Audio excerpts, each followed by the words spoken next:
Hubieron algunos impases, algunos inconvenientes con usted. ¿Qué es lo que ocurrió realmente? Bienvenido Buenos a días, Machada. gracias por el espacio. En esta tierra tuve la oportunidad de estar con el PASE hace casi 20 años, desde que inicié mi carrera militar. Y yo creo que no es que el capitán Edwin Ortega ha tenido impases con el gobierno de Correa ni con Correa. Yo creo que el Ecuador tuvo la mala suerte de tener un individuo que más que virtudes lo que adoleció fue de defectos, de taras, de problemas mentales y sobre todo de falta de lo que requiere todo ser humano que se precise de ser político, el depósito ético y moral. Si se viene un poquito más, por favor. Gracias. Bien, ¿usted considera que en algún momento fue afectada su personalidad dentro de su vida profesional? Yo creo que todos los que enfrentamos al gobierno en debido momento hemos sufrido yo no le llamaría afectación, yo le llamaría que tuvimos la oportunidad de levantar la voz y muchos se quedaron callados, otros levantamos la voz, pero de una u otra forma el gobierno de Correa hizo ver de que no solo él ni sus seguidores, sino en efecto toda la clase política de los últimos 30 años post esta dictadura de los años 80, a inicios de los 80, a finales de los 79, no tuvieron la capacidad para sacar adelante a este tan maltratado pero bello Ecuador. Eh, ¿A qué se ve su visita concretamente a Machada? Mire, yo, más allá de dar a conocer lo que implica el movimiento Rumbo, yo estoy generando conciencia en los ecuatorianos.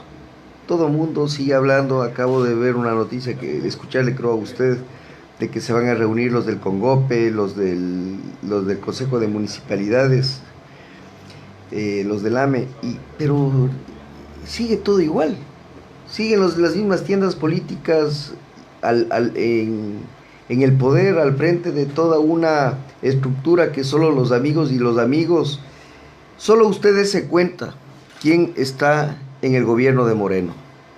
En un inicio nos dio mucha alegría, creo que todos estuvimos bastante pendientes y apoyándole en su gestión cuando al inicio dio visos de la lucha contra la corrupción y contra el correísmo. En algo ha quedado eso como lucha, pero todo se transformó en odios, en pasiones, en bajas pasiones, y a la hora de la hora, quienes aprovecharon de esta coyuntura, quienes aprovecharon de esta división, fueron los mismos de siempre. No se ha hecho El nada gobierno, absolutamente en en la absoluto. actualidad con el... Mire, solo por darle un ejemplo, ¿quién es secretario de anticorrupción? Granda, el señor Granda, hermano de Paul Granda, nepotismo. Novio de la señora Romo, nepotismo. Usan las aeronaves policiales cuando existen policías detenidos. Cuando ustedes ven cómo la policía opera en las diferentes subzonas de seguridad ciudadana y no tienen apoyo aéreo. Y tenemos una pareja de sinvergüenzas que en vez de respetar los bienes públicos, ¿qué es lo que han hecho? Abusar de los bienes públicos. Entonces, en ese sentido yo quiero ser enfático. El gobierno de Moreno es el símil de los paños húmedos, porque sabe que el ecuatoriano se da cuenta de que toda esta cuestión fue motivo para que los grupos de poder abusen. Mire, DP World, Coca-Cola Sinclair, las mega obras, ¿quiénes son los mayores beneficiarios? Los grupos de poder. Y quiero ser enfático en algo que es parte de nosotros como Rumbo. Nosotros, más allá de ser un movimiento político, nosotros somos un movimiento que fomenta los valores y principios en todos los niveles de la sociedad. Un movimiento político que no tenga filosofía de vida. Es que lo primero es que tiene que ser de izquierda, capitán, tiene que ser de derecha. No, un momento. Aquí el Ecuador no necesita ni es de izquierda ni de derecha. Peor de centro y peor los híbridos. Lo que necesita urgente el ecuatoriano es que abra los ojos, es que limpie su casa, es que se entregue por completo al servicio de la nación.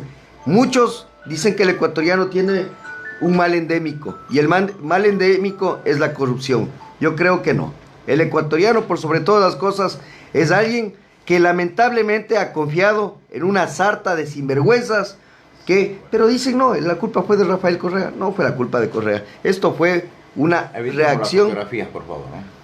Esto fue una reacción ante los grupos de poder. Y ahora los grupos de poder se precisan en reaccionar contra Correa. No es así. Esto es una mafia la que nos ha secuestrado y la que nos ha gobernado.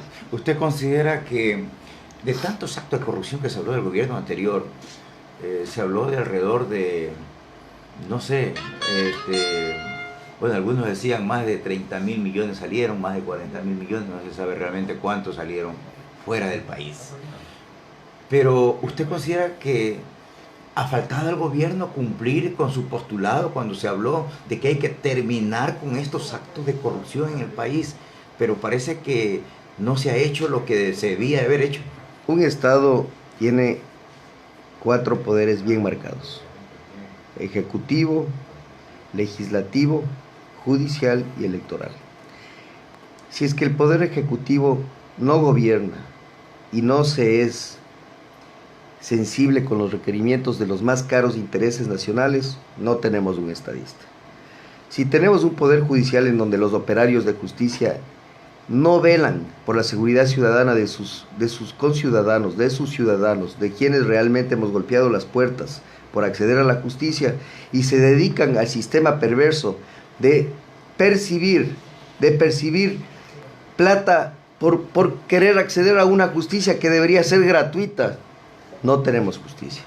Ni se diga los fiscales ni los abogados, y por eso, en su estricto, operarios de justicia. Si no tenemos, para terminar, los 4 poderes, si no tenemos, o si es que tenemos un poder electoral en el cual ni siquiera, ecuatorianos, existe una transparencia en el padrón electoral. No tenemos poder electoral, y usted sabe la debacle de liderazgo que es de esta señora Tamaín con los otros consejeros. Y finalmente, el poder que debería ser el único que garantice que los actos de Carondelet, que los actos de los operarios de justicia, el requerimiento para que todo funcione en base a una normativa vigente como son las leyes y decretos, como es la Asamblea Nacional. Entonces, perdóneme, yo prefiero estar en un Estado fallido antes que en una democracia enclenque, en una democracia inmadura y en un país ingobernable donde aquí hay dueños y no políticos. Además, lamento mucho decirles a los empresarios exitosos, entre comillas, exitosos, cometieron el peor de sus pecados al haber entrado en política. No podían ustedes haber entrado en política porque ustedes hacen plata. El capitalista debe dedicarse a velar para que el estado de prosperidad en una nación crezca, no para que ustedes hagan las leyes a su medida. Ese fue uno de los peores errores. Y de eso, mírele al señor Cuesta, al asesor presidencial. En vez de ser un asesor que luche por los intereses o porque sea el eslabón entre asamblea judicial, fuerza pública y los operarios de justicia, el poder judicial, sí ve lo que parece un lobista. Eso es lo que es Cuesta, un lobista. Entonces Moreno no está gobernando. Moreno con sus 4 superministros y con este sinvergüenza de Cuesta, lo que están haciendo es haciendo plata. Eso es lo que están haciendo. Ahora, lo que yo no estoy de acuerdo, por ejemplo, concesionar o privatizar las entidades del Estado que son las más importantes del Ecuador, como por ejemplo la Corporación Nacional de Electrificación, Corporación Nacional de Telecomunicaciones, sí, la Refinería Esmeralda, las hidroeléctricas, que se piensen concesionar o privatizar. No estamos de acuerdo con eso, porque en la realidad son las que nos dan jugosas ganancias de más de 6.000 millones, 5.000 millones. No sé cuál es su punto de vista al respecto. Mire, las APP, he tenido la oportunidad de estar en algunos países en donde las APP realmente son las asociaciones público-privadas, son las que potencian y generan inversión. Usted le escuchaba lo importante que es la propaganda. Para el Estado la inversión es vital. Las asociaciones público-privadas funcionan en tanto en cuanto en un país exista seguridad jurídica, exista madurez democrática y haya una lucha encarnizada contra la corrupción. Las APP funcionan en Costa Rica, las APP funcionan en Chile, las APP funcionan en los Estados Unidos de Norteamérica. En Ecuador nunca van a funcionar. Así que quienes están encargados de vender las Ahora, lo que sí se puede es generar una suerte de fideicomisos, en donde quienes administren, la fiducia que administre estos fideicomisos deben ser entes de reconocida validez moral. Si es que eso no ocurre, y eficaces obviamente a nivel empresarial. Si eso no ocurre, el señor Cuesta, por un lado, y Villavicencio denunciando toda esta sarta de corruptelas, a la postre lo que va a hacer es dilatar el tiempo, y en efecto va a pasar lo que pasó con el petróleo con Petrochina. ¿Sí sabe cuál fue quién negoció aquí la venta de petróleo a Petrochina? ¿Quién negoció? El cónsul de China. Ya mismo le agarran y le fusilan en China. Aquí estamos preocupados por destapar recién la corrupción. Para que vea cómo operó con tanta brutalidad, con tanta contundencia el sistema corrupto de Correa y de los anteriores. Ahora tenemos ya serios indicios. Escúchenme, ecuatorianos, lamento decirles a los seguidores de las 6, hay serios indicios de que quienes abastecen el combustible a los buques petroleros chinos, que vienen en bandadas a alienar, a explotar nuestra soberanía alimentaria, explotando nuestro mar y nuestras reservas naturales, son nada más y nada menos que empresarios que el mismo Correa luchó cuando teníamos los 2 buques pesqueros aquí frente a la isla Santa Clara. Mire cómo está el poder, ¿en manos de quién? Y si sabe quiénes son los dueños de los buques, ya saben quiénes son. No les adelanto porque esto está en proceso de investigación, está en la fase de instrucción fiscal ya. Ahora, no nos vayamos muy lejos, todos estos casos de corrupción a la vuelta de la esquina causan pero apenas unos chispazos, cuando en el Perú los primeros en ir a la cárcel, ¿quiénes son?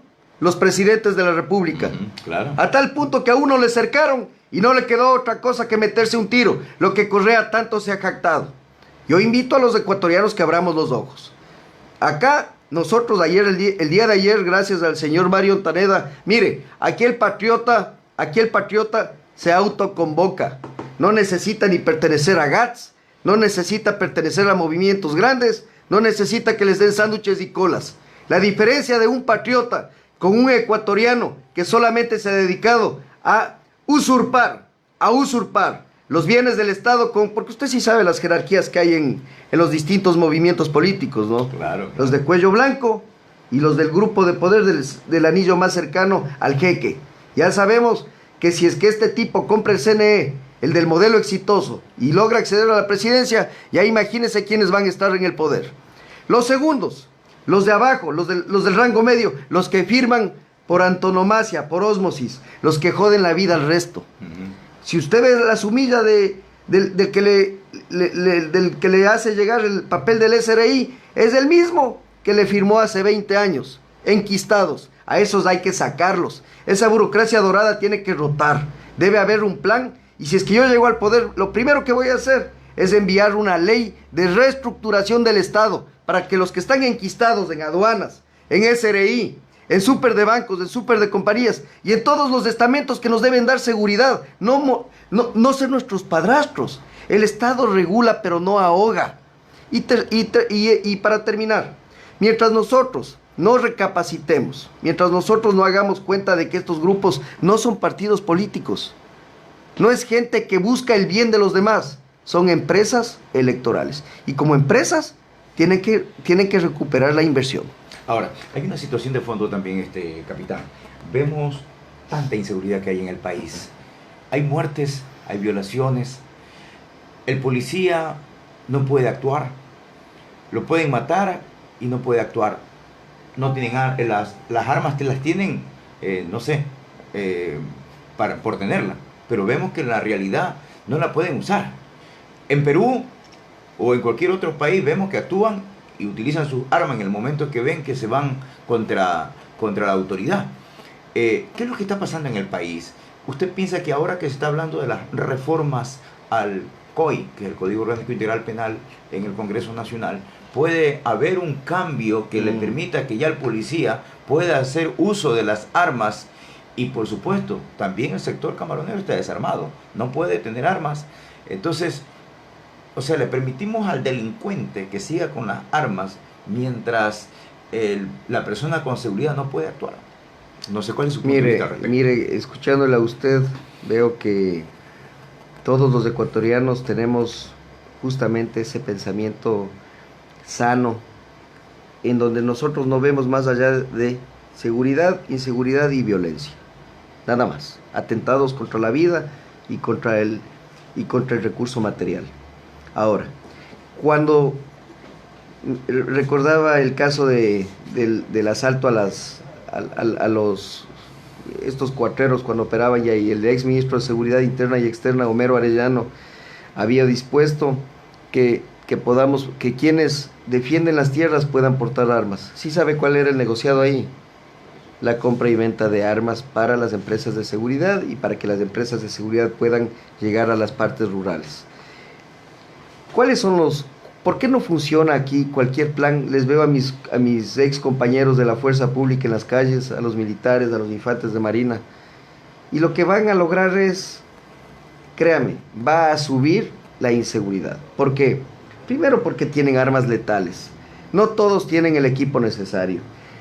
Serrano, cuando fue ministro del Interior, en vez de dedicarse a fortalecer a la fuerza pública, se dedicó a los negociados internos, a atacar a los del 30S y al famoso caso que está, esto es pan caliente y tarde o temprano le va a llevar a este sinvergüenza a largarse del país, va el caso de los pases policiales. Cuando ocurre todo esto, yo le digo porque yo he conversado con gente de abajo, gente que he recibido llamadas de las cárceles, y me dicen: vea, capitán, nosotros le hemos escuchado cuando usted hace una apreciación de la situación, de que no nos culpa ni a los delincuentes por la inseguridad en las cárceles y a los venezolanos por los migrantes. Pero ¿cómo les voy a culpar cuando hay un Estado fallido? Cuando el ejemplo que se imprime desde Carondelet, desde el Congreso, desde la Asamblea Nacional, desde los ministros, es un ejemplo de perversión. Ellos no están gobernando. Entonces, yo como subteniente, si veo a mi general, que mi general está farreándose la plata de la unidad, si veo que mi general y mi coronel están chupando en vez de trabajar, ¿qué es lo que usted va a pensar? Yo también tengo derecho. Claro. Y peor cuando en este país no hay educación, y peor cuando en este país, en vez de ponernos programas educativos, nos ponían a un delincuente criminal 2 veces por semana, 3 horas por día, 6 horas al día escuchándole al tipo este. Entonces, ¿qué tiene el ecuatoriano en mente? Oiga, si es que arriba lo hicieron, si es que arriba lo hacen, abajo lo vamos a hacer. Entonces, ¿qué es lo que se necesita urgente? Para quienes nos están escuchando, lo que se necesita urgente es que cuando nos acerquemos a votar, por favor, veamos, al menos googleemos, no nos ponen un tiempo para votar, abramos el celular y veamos, googleemos y pongamos tal candidato, al menos para conocer su prontuario para algunos y para otros conocer su real posición frente al Estado. Para ir concluyendo ya con la entrevista, ¿usted cree que está de acuerdo que se haya impuesto en el gobierno anterior que podamos tener 1 gramo de marihuana? 12 gramos. 12 gramos. Y podamos nosotros consumir eso. ¿Usted no cree que eso es ir contra la ética y la moral de nuestros hijos? En buena hora es parte de la pregunta anterior. Entonces, leyes, el COIP, vea, el COIP es un saludo a la bandera. Con el COIP los que están jodidos son nuestros policías. La delincuencia igual va a seguir cayendo presa, igual va a seguir siendo perseguida, porque a buena hora el policía y el militar es pueblo. Ahora, con lo que usted señala, vea esa tabla, pero escúchele usted a la señora que fue presidenta de la Asamblea, a esta Gabriela Rivadeneira. No solo que quiere ahora ratificar lo de la tabla de consumo de drogas, ella lo que quiere es legalizar la marihuana. Vea, yo no tengo nada en contra de la globalización. Países del primer mundo, como Suecia y Canadá, permiten el uso de la marihuana, pero para llegar, Alemania igual, para llegar a esos extremos, tienen que pasar, deje que pasen al menos unos 200 años. No tenemos ni metro en las capitales. Estos países están adelantados más de 500 años que el Ecuador. Por eso es que yo no me manifesté con respecto a la diversidad, porque lamento mucho decirles, pero tenían que llegar a la Corte Constitucional, tenían que llegar a las Secretarías de Estado, gente que para ellos fue prioridad legalizar el matrimonio del mismo género, o la adopción de niños, que eso se viene, fue prioridad antes que la lucha contra la corrupción. Entonces, cuando usted ve eso, a usted no le queda otra cosa que decir: oigan, yo no voy a salir a las calles para capitalizarle al de creando oportunidades o al del modelo exitoso. Yo salgo a las calles cuando realmente se necesita salir a las calles. Así que déjenme decirles a todos aquellos, y con esto termino, todos los que han luchado contra algo que es parte de la globalización, pierden el tiempo. Lamento mucho decirles, pero mientras lleguen al poder, diversos. Vea el caso de Tuárez. Él le daban a buena hora, esta gente de poder se unió y le tumbaron. Porque mire, Tuárez era tan sinvergüenza, tan caretuco, que era el eslabón de Bélgica con nosotros. Para eso sirvió Tuárez. Y se venían cosas que usted ni se imagina. Yo tengo acceso a toda esa información. ¿Está bien la destitución? Por supuesto, de la forma no, porque este país es de cuatro sinvergüenzas. Pero, vea, Tuárez ni siquiera, con todo el respeto, Consejo de Participación Ciudadana. ¿En dónde está la participación? A mí no me han llamado. ¿A ustedes llamaron? No. Ese quinto poder no representaba a nadie y debe eliminarse. Está bien que se elimine. Ok, gracias al capitán Edwin Ortega. Él es un activista político que nos ha visitado aquí en los estudios pues, de Machala FM y por supuesto a quienes nos siguen a través del canal Facebook Live Valerio TV. Muchas gracias, una pausa, volvemos.